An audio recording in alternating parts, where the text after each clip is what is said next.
Dan setelah saya lihat ke arah kanan, ternyata itu adalah sosok pocong dengan ikatan yang melengkung ke arah kanan, namun posisinya membelakangi saya.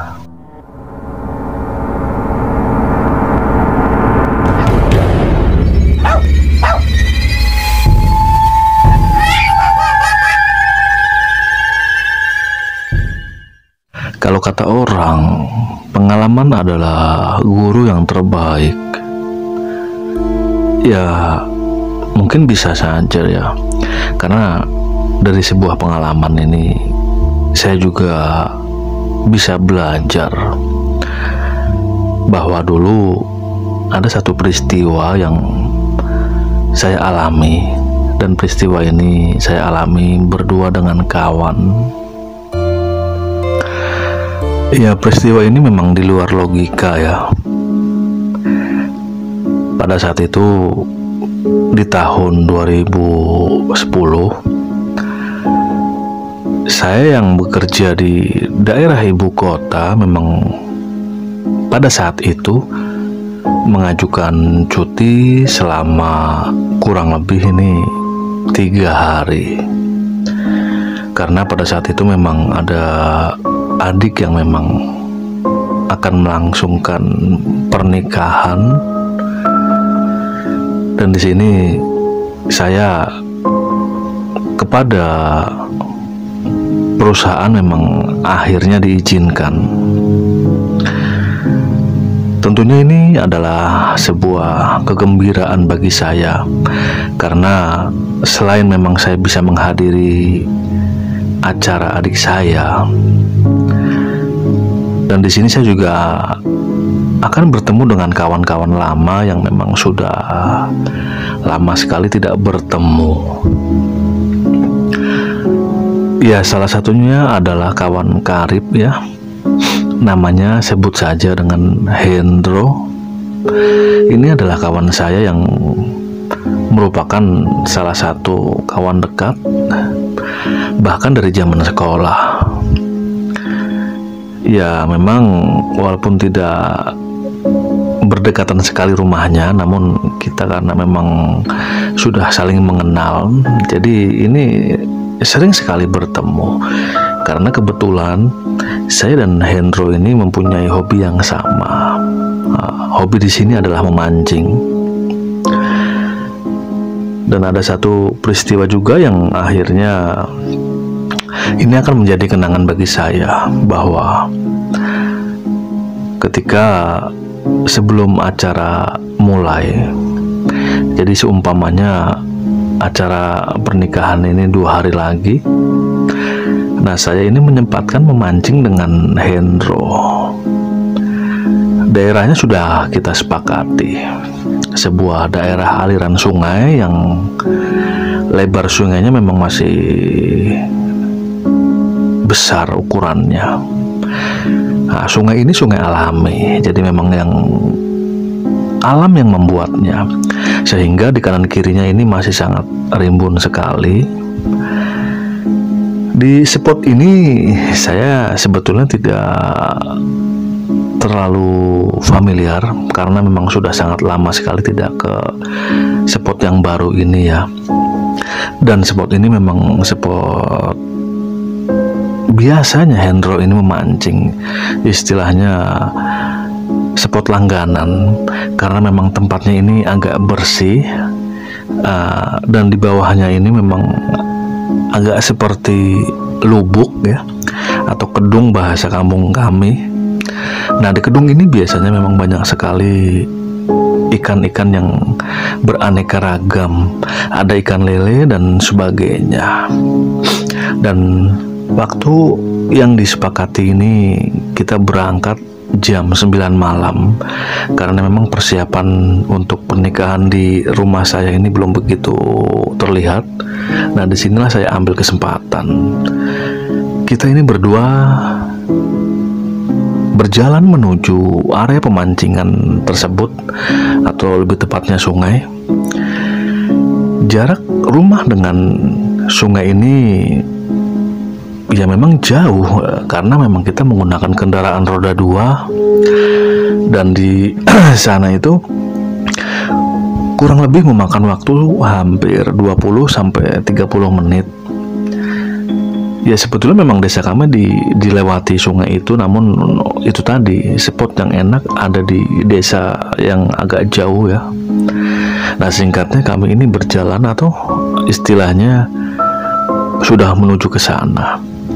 Dan ketika kita berdua sampai di sana, ini kalau kata Hendro biasanya sih ramai. Namun entah kenapa pada malam ini bahkan sama sekali tidak ada orang. Yang ada hanya kita berdua. Nah singkatnya kita pun mempersiapkannya perbekalan. Nah, salah satunya ya air panas juga dan kopi.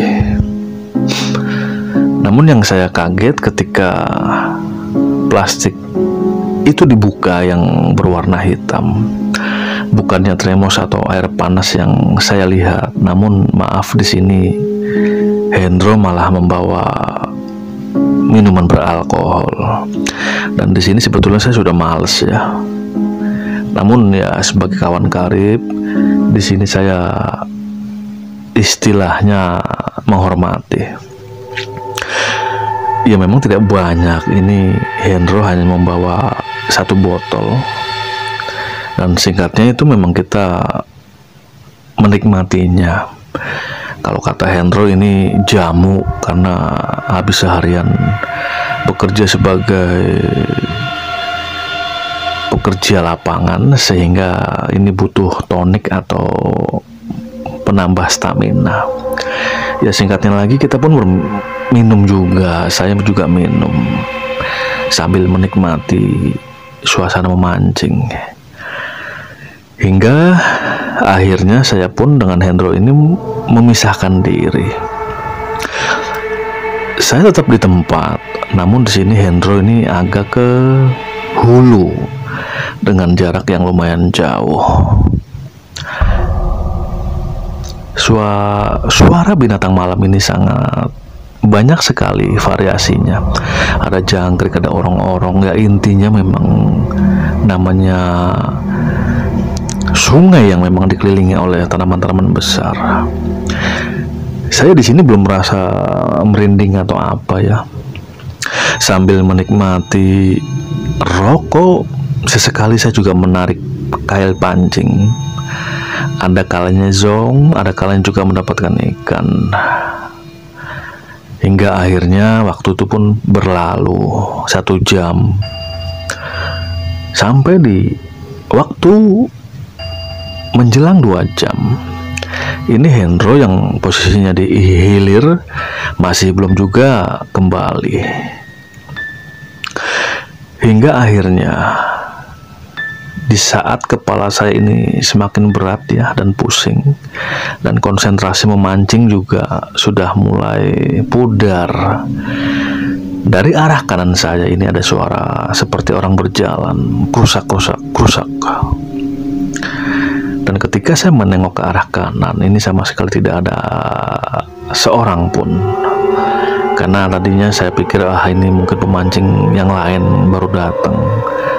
Namun sama sekali tidak ada orang. Di sini saya tetap merasa tenang dan menikmati rokok. Namun mendadak ini saya mencium bau yang kalau saya ingat ini seperti bau bangkai. Dan juga mendadak bulu kuduk saya ini berdiri. Namun itu saya anggap angin lalu saja. Apalagi memang suasana malam itu semakin larut dan hanya kita berdua yang memancing di tempat itu. Lalu timbul lagi suara lagi, kresek. Nah ini jaraknya agak jauh dari saya, kurang lebih sekitar 10 meter. Di tengah kepala saya yang pusing, ini samar-samar saya melihat ada satu bayangan putih. Ini seperti mendekati saya. Namun pada saat itu saya mikirnya ya ini mungkin sesama pemancing ya atau orang. Saya belum memikirkan hal-hal yang menyeramkan. Lalu saya pun malah semakin berat kepalanya dan semakin mengantuk. Hingga akhirnya saya menengok ke arah kanan lagi, dan bayangan itu pun semakin mendekati saya. Suara rumput yang terinjak ini semakin keras. Wah, bagus dah ada orang yang datang, jadi keadaan tidak terlalu sepi. Itu pikiran saya. Dan di saat tubuh juga semakin lemas ya, karena mungkin efek dari alkohol. Nah, ketika itu pun saya melihat bayangan itu, atau lebih tepatnya seperti sosok. Ini malah ada satu titik dia berhenti. Dan dia menggoyang-goyangkan badannya. Di sini saya masih belum ngeh atau belum sadar.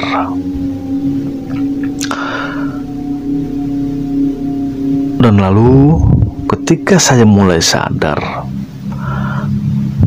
parahnya lagi sosok itu semakin dekat kepada saya. Ini benar-benar sangat dekat sekali. Ukurannya 2 atau 3 meter di samping saya. Dan bau bangkai ini pun semakin tercium.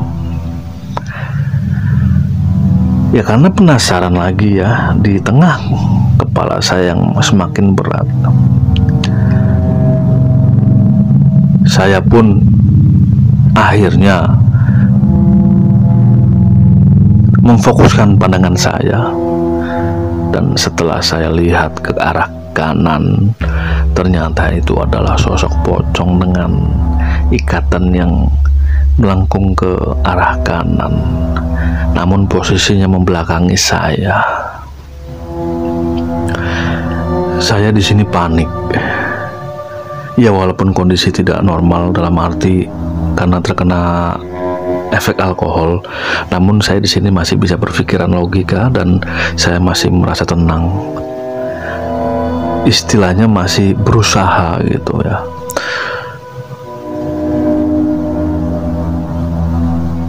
Saya dalam hati bicara, maaf mbah, saya nggak mau ganggu, saya hanya numpang mancing. Itu dalam hati saya. Namun sosok pocong ini hanya diam saja. Lalu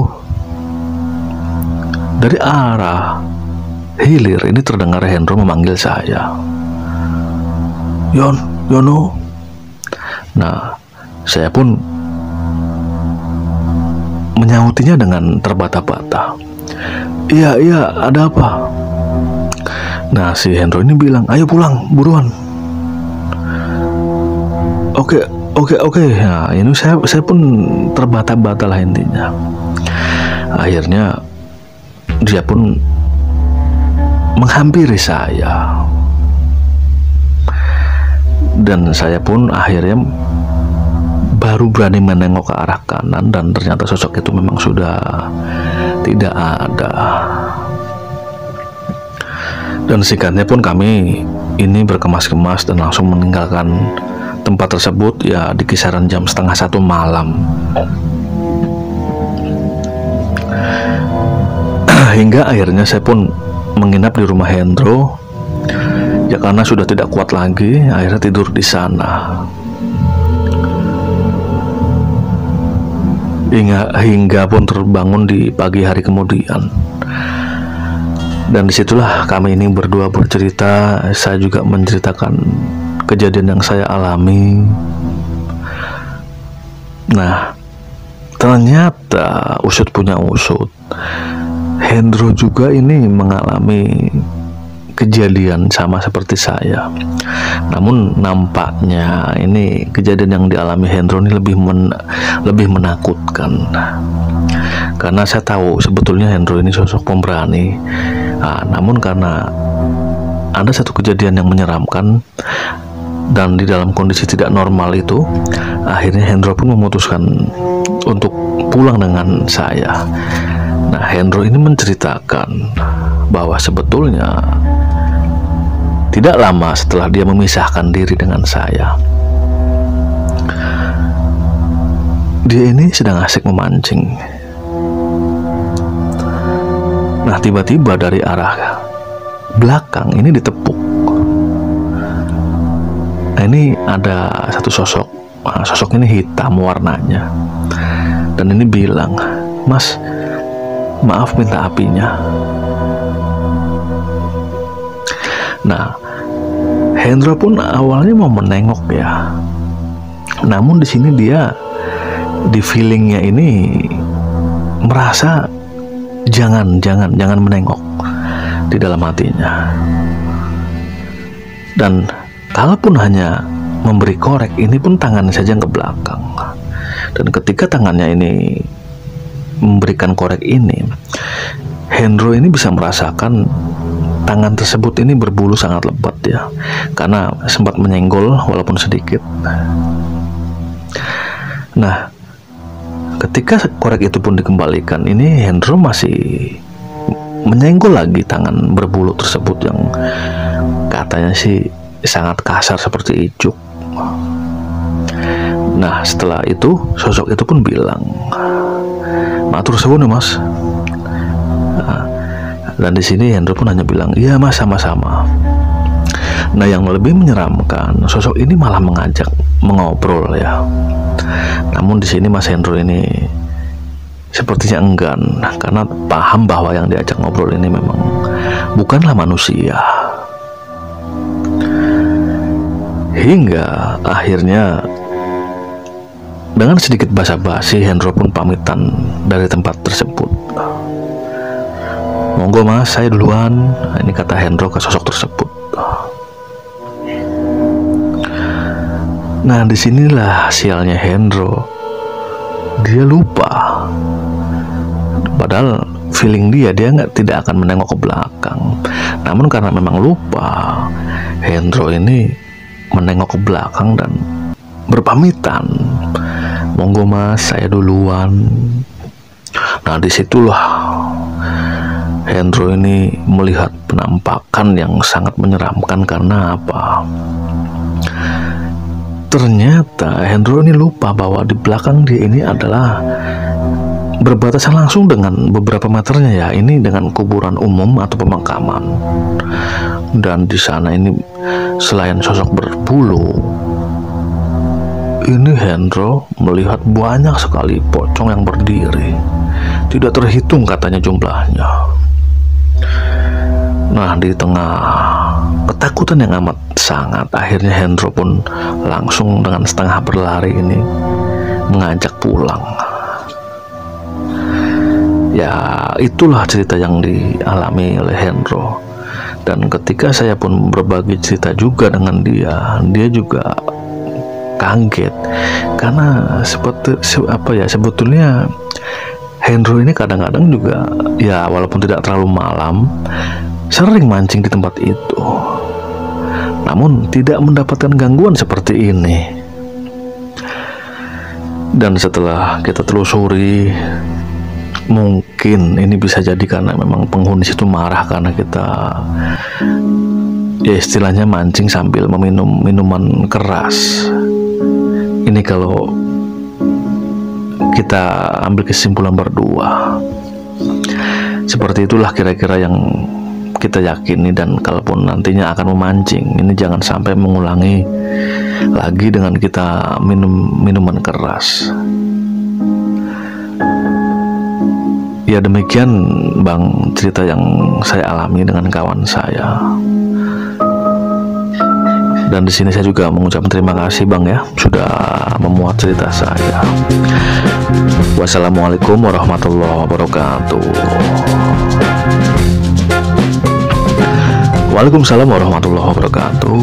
Terima kasih kepada kawan atau narasumber yang telah mengirimkan ceritanya kepada saya.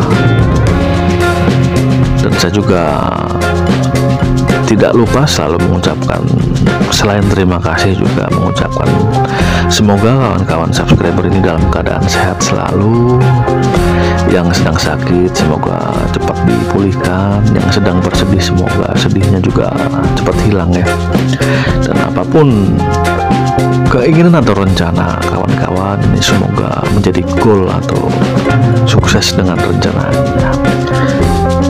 Dan di sini saya Pragifari, akhirul kalam, wassalamualaikum warahmatullahi wabarakatuh.